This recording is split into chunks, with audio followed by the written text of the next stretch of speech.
இப்படி அந்த parenting style வந்து எந்தெந்த விஷயங்கள்ல தாக்கம் ஏற்படுத்துதுன்னு சொல்லி நீங்க பார்க்குற நேரம், எங்களுக்கு இருக்கிற டைம் வெரி ஷார்ட். அதனால நான் இத குயிக்கா பார்க்குறேன்.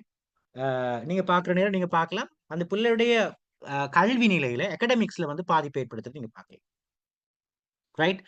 அ அந்த பிள்ளைக்கு நாங்க எப்படி அந்த பிள்ளைய மோட்டிவேட் பண்றோம். சில அதான் சொன்னேன். சில பேரன்ட்ஸ்க்கு வந்து பிள்ளைங்கள் எத்தனாம் ஆண்டு படிக்கிறேன்னு சொல்லியே தெரியாது. ரைட். அப்படியாக இருக்கிற நேரம், அந்த புள்ளையோட அகாடமிக் அச்சீவ்மென்ட்ஸ் எப்படி மோட்டிவேஷன் வந்து புள்ளைங்களுக்கு பண்றதுக்கு கூட அவகாசம் இல்லாம போயிரும். அதனால the parenting style can play a part in academic achievement and motivation. Very important.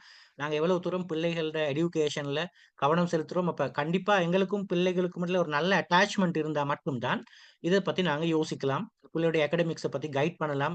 அந்த புள்ளைகள அட்லீஸ்ட் புரிஞ்சுக்கொள்ளணும். அந்த புள்ளையோட என்ன டைப் ஆஃப் அந்த புள்ளைட்ட ஸ்கில்ஸ் இருக்குன்னு நாங்க புரிஞ்சுக்கொள்ளணும். உதாரணமா ஒரு பேரண்ட்ஸ் இருக்கிறாங்க. அந்த பேரண்ட்ஸ் நினைக்கிறாங்க, என் புள்ளைக்கு இப்ப எக்ஸாம்பிள் சொல்றேன்.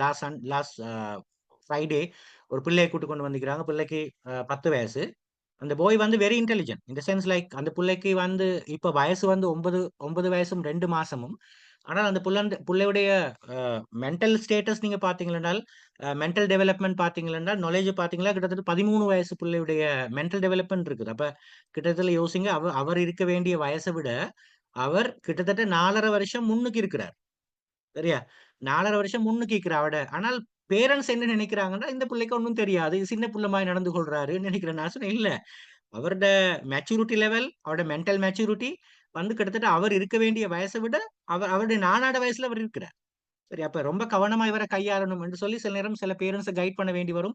ஏன்னா அந்த பேரண்ட்ஸ்க்கு தெரியாது இவருடைய கெப்பாசிட்டி என்னன்னு சொல்லி போட்டு. அதே மாரி பேரண்ட்ஸ் வந்து அந்த பிள்ளையுடைய பிள்ளையோட குளோஸா இருந்தா மட்டும் தான் அந்த பிள்ளையுடைய பேஷன் என்னன்னு சொல்லி சரியா பிள்ளைக்கு படிச்சு குடுத்துக் கொள்ளலாம். அந்த பேஷன நாங்க கண்டுபிடிக்கலாம். அல்லது பேஷனுக்கு நாங்க கைட் பண்ற பேரண்ட்டா இருப்போம்.